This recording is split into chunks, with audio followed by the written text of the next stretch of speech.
بسم اللہ الرحمن الرحیم نحمده ونصلی علی رسولہ الکریم اما بعد فاعوذ باللہ من الشیطان الرجیم بسم اللہ الرحمن الرحیم۔ ناظرین، اس وقت ہمارے مہمان خاص حضرت مولانا حافظ محمد وسیم صاحب شراوستی تشریف فرما ہے، جیسا کہ آپ دیکھ رہے ہیں۔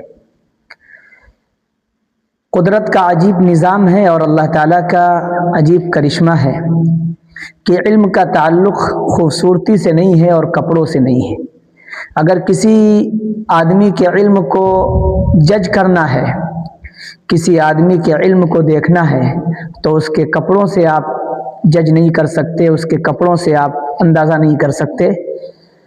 نہ علم خوبصورتی کی وجہ سے آتا ہے، کیونکہ علم کپڑوں کے اندر نہیں ہے اور علم حسن و جمال کے اندر بھی نہیں ہے، بلکہ علم اللہ تبارک و تعالیٰ کی صفت ہے، اور اللہ تبارک و تعالیٰ یہ صفت جس بندے کے اندر چاہتے ہیں ڈال دیتے ہیں، پیدا کر دیتے ہیں، عطا فرما دیتے ہیں۔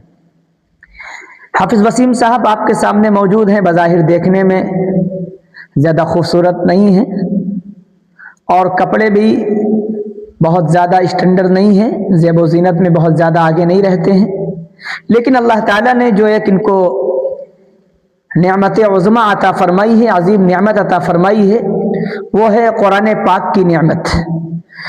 یوں تو ہمارے معاشرے میں، ہمارے آس پاس گاؤں میں، شہر میں، قصبات میں بہت سے حفاظ ملتے ہیں، لیکن ان کا تعلق جو قرآن سے ہے، جو ان کا قرآن سے شغف ہے، وہ ایک الگ انداز کا ہے۔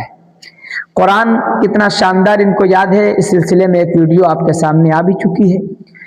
یہاں پر وسیم صاحب سے ہم یہ معلوم کریں گے کہ ان کی تعلیم کا آغاز کیسے ہوا، انہوں نے ابتدائی تعلیم کہاں حاصل کی، پھر حفظ قرآن کی تعلیم کہاں حاصل کی، پھر اس کے بعد عالمیت کے لیے کہاں گئے اور کہاں سے فراغت حاصل ہوئی۔ تو وسیم صاحب، میرے چینل پہ آپ کے آنے کے لیے بہت بہت شکریہ۔ السلام علیکم ورحمۃ اللہ وبرکاتہ۔ آپ ہمارے ناظرین کو یہ بتائیں کہ آپ کی تعلیم کا آغاز کہاں سے ہوا، آپ نے ابتدائی تعلیم کہاں حاصل کی، اور پھر حفظ قرآن کہاں کیا، اور پھر عالمیت کا کورس آپ نے کہاں سے شروعات کی اور کہاں پر آپ کا اینڈ ہوا، کہاں سے آپ کی فراغت ہوئی، ذرا ہمارے ناظرین کو بتا دیجیے۔ وعلیکم السلام ورحمۃ اللہ وبرکاتہ۔ مولانا سفیان صاحب، ہمارے پڑھائی کی ابتدائی ہمارے گاؤں سے ہوئی۔ میں نے ابتدا میں اپنے گاؤں ہی میں پڑھائی شروع کی، اس کے بعد مدرسہ فرقانیہ گونڈہ میں نے حفظ مکمل کیا، ماشاءاللہ۔ اور اللہ کا شکر ہے کہ میں نے قرآن پاک صرف 9 مہینے میں مکمل کر لی۔ حفظ قرآن 9 مہینے مکمل کیا؟ جی، ماشاءاللہ۔ حفظ قرآن 9 مہینے میں مکمل کیا مدرسہ فرقانیہ گونڈہ میں، اس کے بعد 2 سال دور کیا، اور اللہ کے فضل سے ہم نے قرآن پاک ایک بیٹھک میں سنایا، ماشاءاللہ ماشاءاللہ۔ اس کے بعد دور کے بعد فراغت ملی، 2 سال دور کیا، اس کے بعد ہم نے درجہ سوم تک عالمیت کی کورس وہیں گونڈہ فرقانیہ میں کیا۔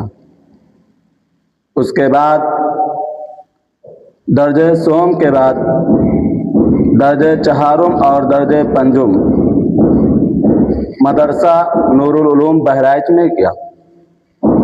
اس کے بعد مدرسہ شاہی مراد آباد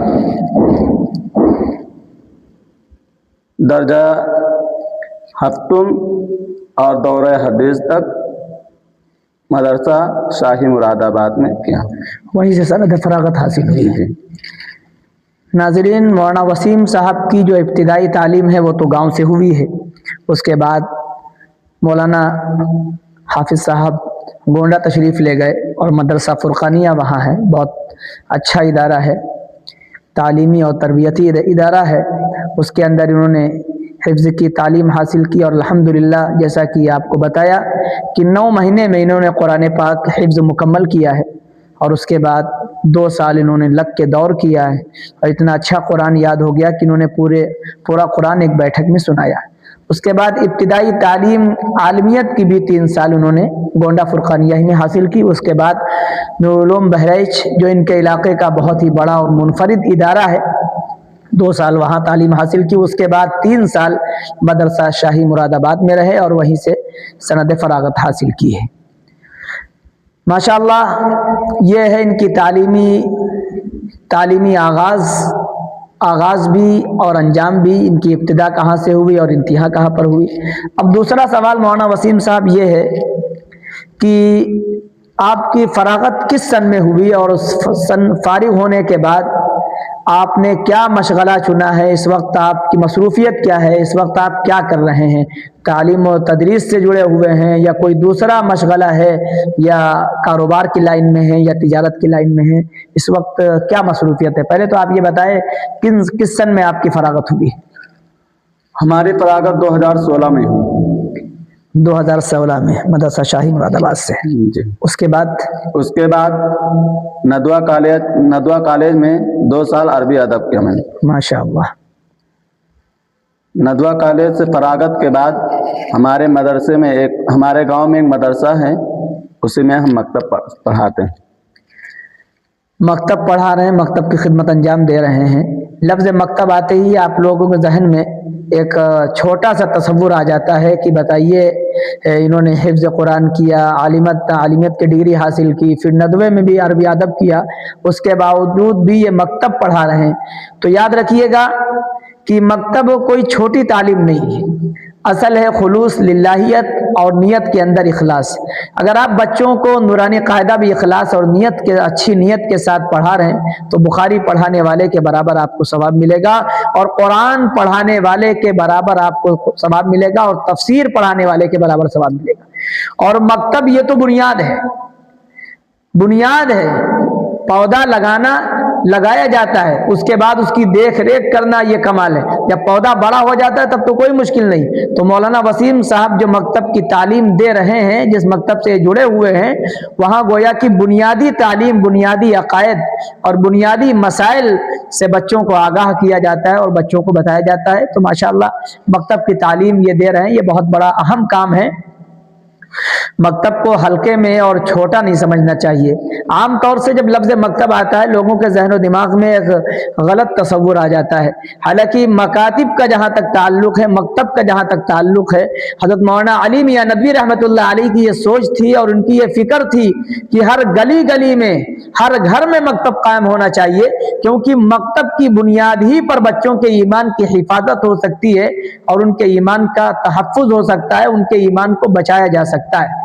مکتب کے علاوہ بظاہر اس وقت کوئی ایسی صورت نظر نہیں آ رہی جو بچوں کے لیے بہت زیادہ مؤثر ثابت ہو. مکتب ہی ایک ایسی صورت ہے جو بچوں کے لیے بہت زیادہ مؤثر ثابت ہو سکتی ہے اور بچوں کے ایمان اور دین اور ان کے اسلام کی حفاظت کا ذریعہ بن سکتی ہے. ماشاءاللہ. تو آپ 10 سال سے اسی مکتب میں خدمت انجام دے رہے ہیں یا اس جگہ کو چھوڑ کر دوسری جگہ چلے گئے یا کہیں آگے کچھ اور پلان ہے، کچھ ارادہ اور ہے؟ کیا ہے آگے ارادہ آپ کا؟ نہیں، ابھی تو فی الحال اسی مدرسے میں پڑھا رہے ہیں اور انشاءاللہ آگے کہیں ملے گی تو دیکھا جائے گا. ٹھیک ہے، ماشاءاللہ، بہت اچھی بات ہے. اور قرآن کے تعلق سے اس سے پہلے بھی بتایا جا چکا ہے کہ مولانا ایک بار آپ پھر بتا دیجئے ہمارے ناظرین کو کہ رمضان المبارک میں قرآن سے آپ کا کیسا ربط رہتا ہے، کیسا تعلق رہتا ہے، قرآن سے آپ کو کیسے محبت ہے، یعنی رمضان میں جو آپ کے تلاوت کا معمول ہے وہ کتنا ہے، آپ کس انداز سے تلاوت کرتے ہیں، ذرا بتائیے ناظرین. پچھلی ویڈیو میں آپ نے بتایا تھا.